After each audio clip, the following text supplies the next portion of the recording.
day, many Lyrians perished, either to the dragon's all-consuming fire or to its flesh-rending claws. Yet their sacrifice was not in vain.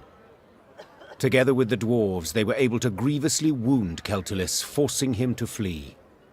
The howls of the wounded monster rang throughout the valley.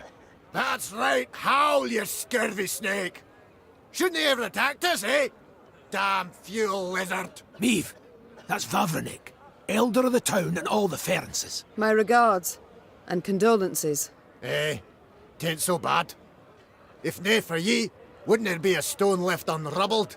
To be honest, when I caught wind some human queen come to Mahakam looking for aid, I said a crocus would sprout twixt my cheeks afore I'd vote aye on that. Gonna be a fear to look in my breeches after, but changed my mind. After what I saw today, what ye did for us, you've the support and undying gratitude of all Ferences. Thank you. Faced with a Nilfgaardian peril, that means a great deal. Forgive me for interrupting this tear-tugging scene of interracial reconciliation, but I can't hold back no longer. Vavranic! Double shice! What happened? Why'd Keltullis attack?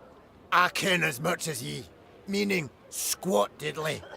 Just flew up, started spewing flames, half the town lit up in a flash. Sheepshank! 300 years I've been a good neighbour. What's done's done. Got to think about the future. The Drake's just taking a breather. Gotta finish him off for he's regained form. Meaning we haven't much time. He heals like an alchemist's pup. And the nearest guards are miles away. He'll be up flying again before they get here. Aye, that's what I thought. Perhaps, your grace, you'd, What?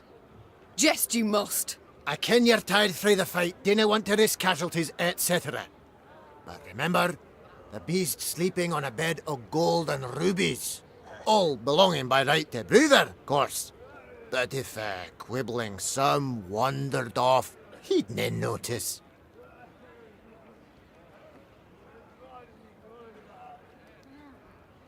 I admit that does alter my calculations. Besides, the dragon was badly wounded. Putting it featherly, blood poured out of him like a leaky bladder. Just needs a coup de grace. Fine. I'll do the deed. Ken you'd see the light. Oi, Vavranic, Vavranic. This lady's gonna make your rump a regular crocus garden. Aye, Queen's doing us a great service. One that'll profit us both. So, where is Keltullis' lair?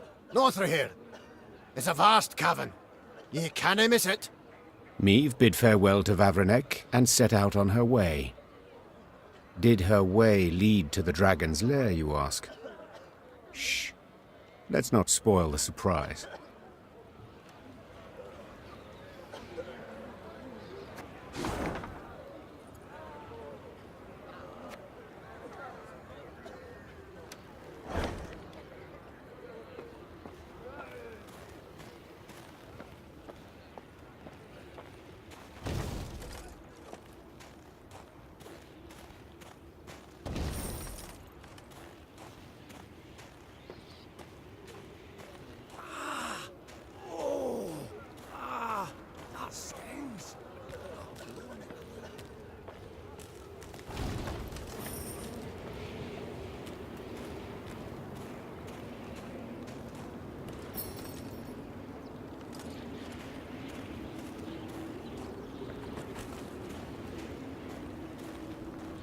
Keltullis' lair was indeed impossible to miss, as would stand to reason, for any space capable of containing a dragon must be enormous.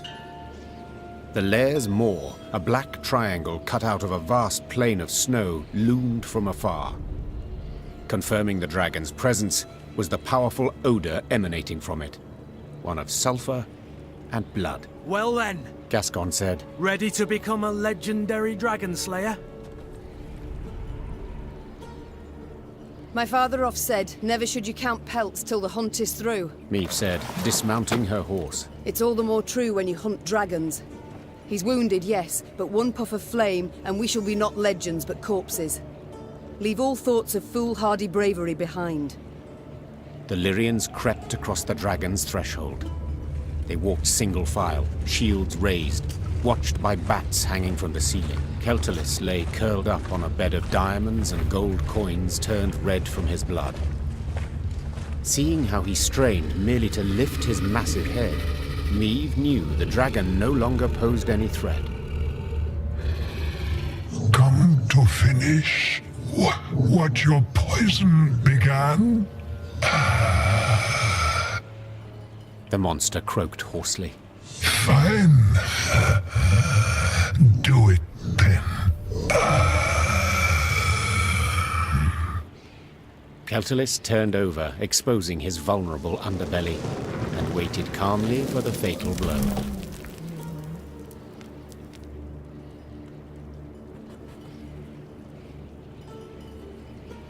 Wait, Meve said, dropping her sword. what poison?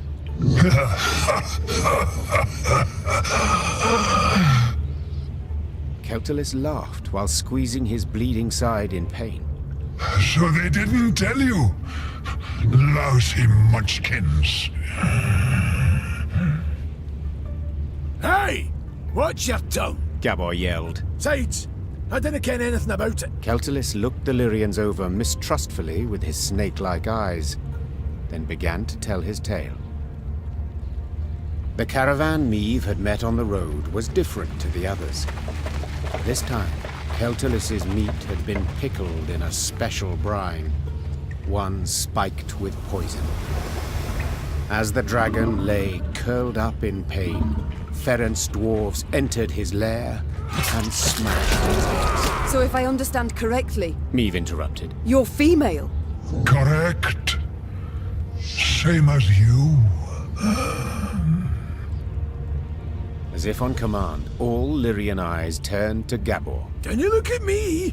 We didn't peek under his, its tail. If I may, Reynard interjected. these revelations about Keltullis' sex are undeniably fascinating. But I'm more curious why the Ferences stooped to such a dishonorable deed. That's easy enough to guess. Meve said. They were afraid the dragon would soon demand more tribute to feed its young, so they decided to strike preemptively. To the Ferences' misfortune, they delivered too small a dose of poison. Infuriated at the sight of the broken eggs, the dragon gathered its strength and flew to the nearest town. Meve saw for herself what happened then. And now it was up to her to decide how this story would end. The dragon had killed dozens, perhaps even hundreds, but had been provoked first by the dwarves' heartless cruelty. Did it thus deserve death or mercy?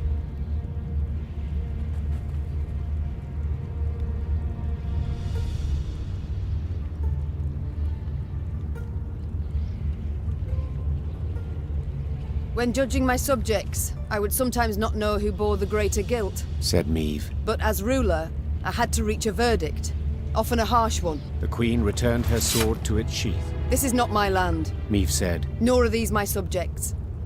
I don't have to choose the lesser evil. Meve! Gabor hissed. Prover will be furious. Let him. And you, dragon, swear me this. When you heal, you shall leave Mahakam and never return. You've my word. And my gratitude. Meve was about to leave the cavern when the dragon blocked her way with its tail, then gathered a smattering of valuables at the queen's feet. Each would be the prize of the Lyrian crown jewels. News that Meve had spared the dragon, which had killed dozens of dwarves, did indeed enrage the inhabitants of Mahakam, the Ferences in particular. But when the clans considered driving the Lyrians from the pass, Elder Vavrenek opposed it. No matter what happened after, he had sworn Meve his undying gratitude.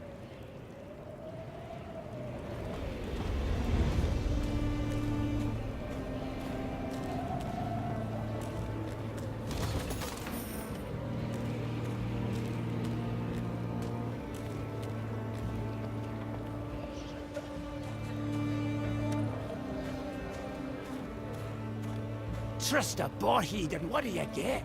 A singe bahookie.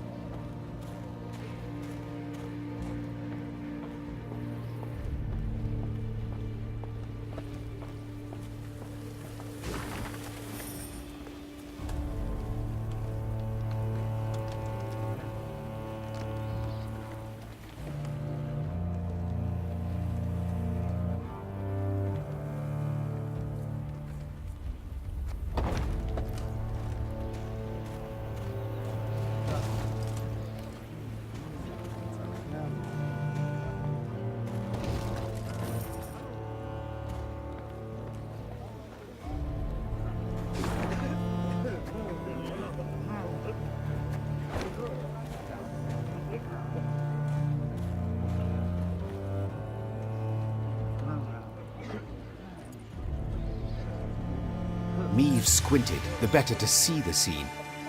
Several dozen dwarves had gathered on the cliff overlooking the chasm.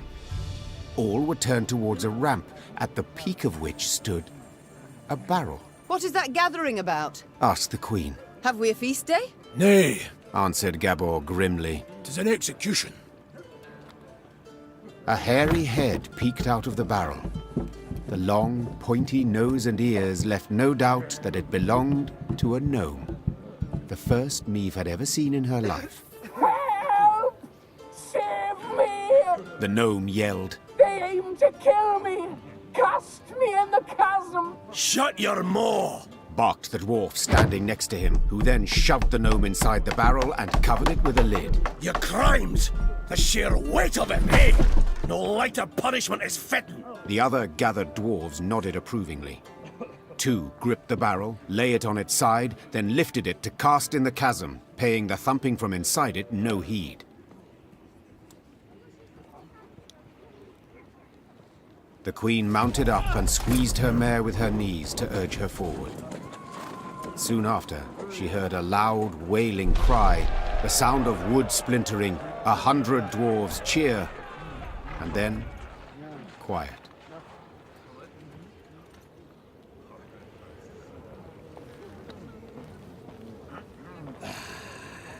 Dare say it was the bonniest flight I've ever seen. A perfect parabola.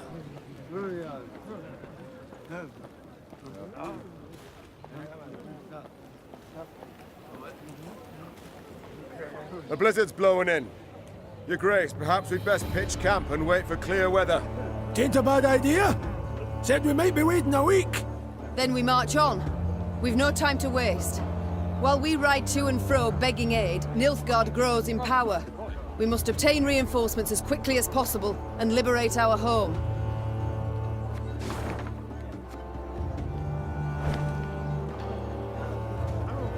Every year more monsters crawl out for spring cleaning.